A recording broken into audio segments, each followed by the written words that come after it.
Salut à tous! Hey, ça y est, c'est parti, on y est. Alors à partir d'aujourd'hui, on va commencer une nouvelle série de vidéos qui concerneront cette fois-ci les boas. Boa constrictor et boa imperator, principalement d'ailleurs. On regarde ça tout de suite, c'est parti.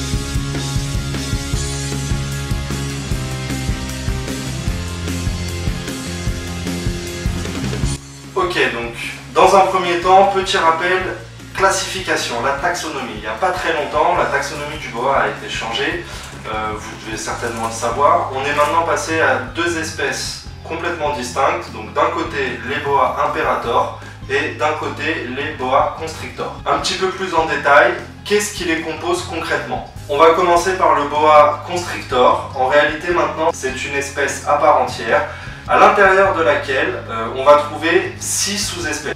Dans ces 6 sous-espèces, on va donc trouver le boa constrictor amarali, qu'on va trouver en Bolivie, au Paraguay ou encore au Brésil. Il va y avoir les fameux boa constrictor constrictor, également le boa constrictor nebulosa, le constrictor occidentalis, le boa constrictor orophias, et enfin le boa constrictor orthoni qu'on trouve lui au Pérou.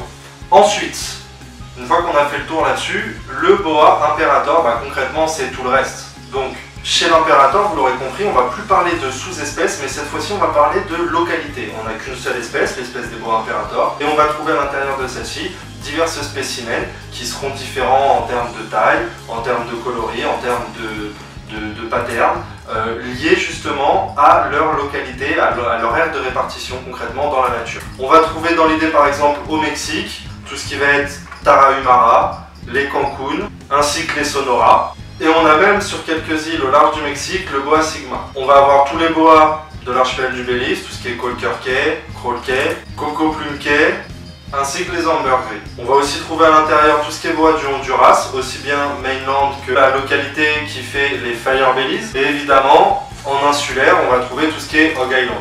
On va aussi trouver dans le boa imperator tout ce qui est boa salvator. On va aussi y trouver tout ce qui est Nicaragua, donc la forme insulaire avec les Corn Island et aussi donc la micro-localité Bluefield. On va également avoir tout ce qui est boa Costa Rica, tout ce qui est boa du Panama avec les Pearl Island et les Sabogay. Et pour finir, je dirais tout ce qui va être boa colombien. C'est à peu près là qu'on va dire qu'on va situer une frontière, si on peut vous donner une image, à laquelle va s'arrêter la répartition des boa imperator. Vous l'aurez donc compris, on est là sur deux espèces avec une aire de répartition relativement importante qui va se situer principalement, donc presque exclusivement en Amérique du Sud. À noter qu'il existe une colonie qui vit en Floride, donc au sud des États-Unis, qui évidemment a été implantée là, mais qui maintenant survit à l'état sauvage. En termes de mœurs, les boas en général, c'est des animaux qui sont relativement cool. C'est des animaux qui ne présentent pas de particularité en termes de difficulté, je dirais, de maintien ou de manipulation. Après, c'est comme pour toute espèce et comme pour tout individu, il existe toujours certains individus qui seront un petit peu plus tendus d'autres, qui seront un petit peu plus taquins. Mais bon, en règle générale, c'est des animaux qui, avec l'âge, ont tendance à se poser. Et donc, sont très cool. C'est aussi, en partie, ce qui fait leur succès dans la terrariophilie. Très cool, oui, mais pas sans danger. C'est-à-dire qu'il faut bien comprendre que selon l'animal qu'on va avoir et selon sa localité ou selon son espèce, on peut avoir des animaux qui deviennent assez balèzes. Donc c'est cool, c'est posé, c'est assez gentil comme animal, il n'y a pas de souci. Mais toujours rester vigilant en termes de manipulation, en termes de soins. Il ne faut pas perdre de vue que c'est quand même du relativement gros constricteur selon encore une fois la localité qu'on va avoir dans les mains. Donc potentiellement dangereux si on s'y prend pas correctement. Toujours rester vigilant, c'est quand même des beaux animaux, des gros animaux potentiellement, donc il faut faire attention. Évidemment, vous le verrez plus en détail dans les vidéos qui viendront, il y a selon les localités des grosses différences de gabarit, donc on n'aura pas la même attention, je dirais, si on est avec un Nicaragua ou un Hog Island dans les mains, que si on a je sais pas moi, un gros colombien ou encore un gros constrictor, quoi. Voilà. Donc il faut faire la part des choses, mais il faut dans tous les cas savoir rester prudent. Alors pour ce qui est de la taille moyenne justement de nos petits amis les boas, j'aime pas trop utiliser ce terme là parce que je considère que chaque individu évoluera à sa façon, mais pour vous donner un ordre d'idée, on va dire que les boas adultes, encore une fois, selon les localités, selon les espèces ou sous-espèces concernées, on va dire qu'en moyenne, on va se retrouver avec des boas qui feront entre 1,50 m et 2,50 m. Voilà. Il peut arriver qu'on ait des spécimens qui avoisinent les 3 mètres ou les dépassent, ça reste très très rare. Moi au jour d'aujourd'hui, je m'avance pas trop sur le sujet, tout simplement parce que j'en ai jamais eu dans les mains. Que ce soit à l'élevage ou que ce soit au boulot, jamais eu de bois de 3 mètres ou 3,50 m qui me sont passés dans les mains. Ceci dit, récemment j'ai vu notamment une photo qui montre un animal qui a été capturé et qui, voilà, ils sont quand même 3 bons lascars à le tenir, quoi, et qui je pense doivent bien taper les 3,20 m, 3,30 m. Donc voilà, c'est des tailles qui peuvent se trouver. Ça reste ceci dit très rare. C'est pas la généralité des bois qui vont atteindre des tels gabarits. Il y a aussi une chose qu'il faut prendre en considération par rapport à tout ça, c'est le nourrissage.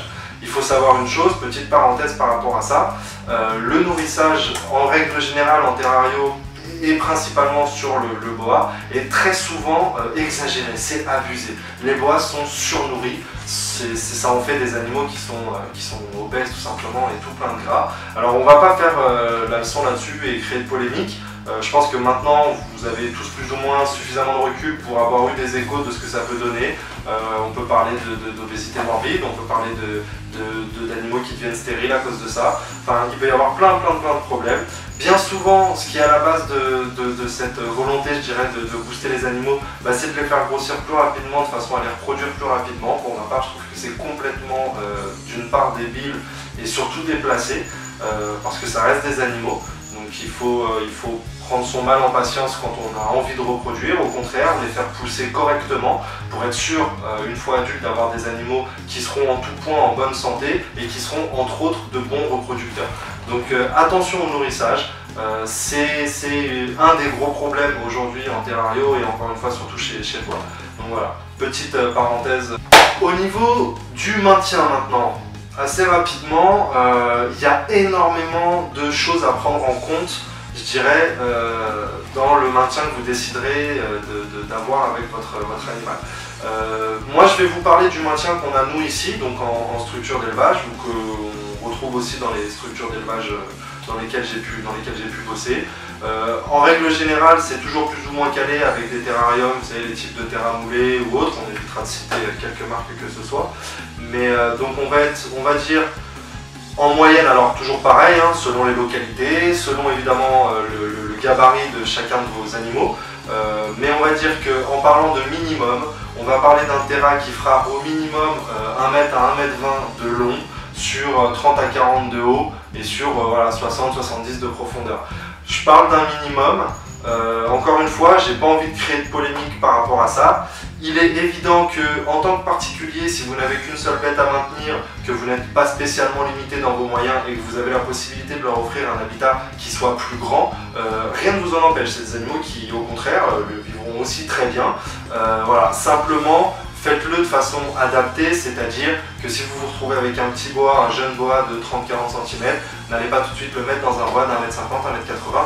Ça n'a d'une part aucune utilité, ça ne fera pas pousser plus vite, et d'autre part, ça pourra engendrer une forme de stress derrière chez l'animal qui peut se traduire de plein de façons différentes, soit en refus de s'alimenter ou en d'autres choses. Donc voilà, il faut savoir garder toute proportion, j'ai envie de dire. Maintenant, vous pouvez le voir, nous ici on est sur des terrains en 120 pour les boas, sur 120, sur 40, sur 60, et ça se passe très bien. Là, la période de repro est terminée, donc évidemment ils ont tous été séparés. Ici on ne maintient qu'un animal par terrarium pour plusieurs raisons et on vous conseille également de faire de même. C'est-à-dire que la cohabitation à outrance, selon nous, n'est pas une bonne chose. Je veux dire qu'il vaut mieux, même pour le suivi de l'animal et pour tout ça, qu'en dehors des périodes de reproduction, les animaux soient chacun dans leur terrarium. Ça permettra d'avoir d'une part un meilleur suivi et d'autre part une observation qui soit plus aisée du comportement des animaux. Si demain j'ai une selle molle ou pas belle ou un régurgite dans le terrarium, je ne me pose pas 36 questions. Concrètement, il est tout seul dans son terrain, ça peut être que lui. J'ai pas besoin de savoir lequel des deux a chié de travers ou lequel des deux a mal dit. Donc après, bon, bah, ça, tout à chacun de se faire son idée là-dessus et puis d'adapter ce qui lui ira bien. En tout état de fait, vous pouvez le voir si vous nous suivez maintenant depuis un petit moment, que ce soit chez nous ou chez plein d'autres éleveurs qui maintiennent de la même façon. Ce sont des dimensions de terrarium qui en tout cas leur suffisent pour être bien. Après, à côté de ça, bah, comme je vous le disais, si vous voulez leur faire un terrain qui soit plus grand, libre à vous. Simplement faites-le de façon adaptée à la taille de votre animal, ça c'est le plus important. En ce qui concerne la température, alors là c'est pareil, ça va aussi plus ou moins dépendre de vos installations. Par exemple, nous ici, ce qui se passe c'est que déjà, d'une part, on chauffe la pièce.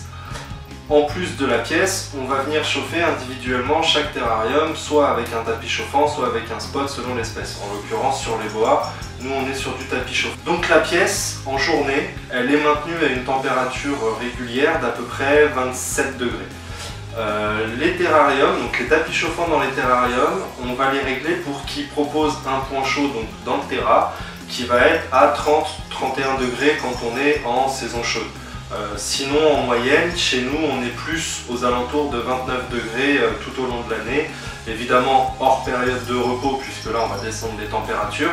Mais ça, on y viendra un petit peu plus tard sur les vidéos sur la reproduction. Donc, un gradient thermique en journée qui ira, pour notre part, de 26-27 jusqu'à 30-29-30. Pour la nuit, cette fois-ci, le gradient de la pièce va descendre. La pièce va se mettre à 24-25 la nuit.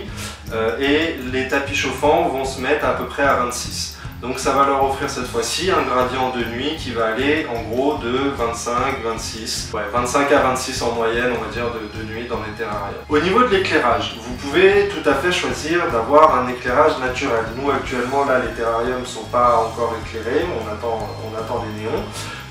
Mais vous pouvez très bien les laisser comme ça à la lumière du jour et cycler naturellement avec le jour. C'est pas un problème en soi, ça n'empêchera pas le bon développement de votre boa et ça n'empêchera pas le fait qu'il soit en bonne santé. En revanche, ce que je peux vous conseiller, parce que c'est quand même toujours mieux de le dire et c'est toujours mieux de le faire si on a la possibilité de le faire, c'est de leur mettre un petit néon d'UV d'appoint, donc du 2.0 suffira amplement. Alors à partir du moment où on leur propose de l'UV, évidemment on leur propose des cachettes pour qu'ils puissent se mettre à l'abri et pas être exposé à H24. C'est un plus pour le boa comme pour n'importe quel animal de toute façon. Ça sera un plus déjà visuellement, les couleurs ressortiront beaucoup mieux. Au niveau de l'éventuel cyclage de votre bête, ça vous aidera aussi. Ça aide également au niveau de l'assimilation du calcium. Enfin, ça va aider sur plein de choses, ça va avoir un impact sur plein de choses. Si vous pouvez le faire, c'est toujours mieux de leur proposer un petit néon, même en 2.0, c'est suffisant. d'UV dans le terrain, ça peut être cool pour eux. Bon bah voilà, pour ce premier épisode ça va être à peu près tout. Alors vous inquiétez pas, je sais qu'on n'a pas fait le tour, vous allez avoir plein de questions, tout ça va arriver. Là on est vraiment dans une présentation rapide je dirais. On fera des épisodes par la suite qui seront bien plus spécifiques à chaque, surtout donc chez le boa impérator, à chaque localité. On fera aussi par la suite des épisodes qui vont vous expliquer un petit peu la génétique. Évidemment, on ne sera pas tout seul pour le faire, vous savez que j'aime bien m'entourer d'intervenants de qualité pour pouvoir partager avec vous tout ça. Donc ça, je vous laisse encore la surprise de le découvrir. Mais du coup, dans le prochain épisode, on sera chez un ami qui, selon moi, est un grand éleveur de bois en France, chez nous.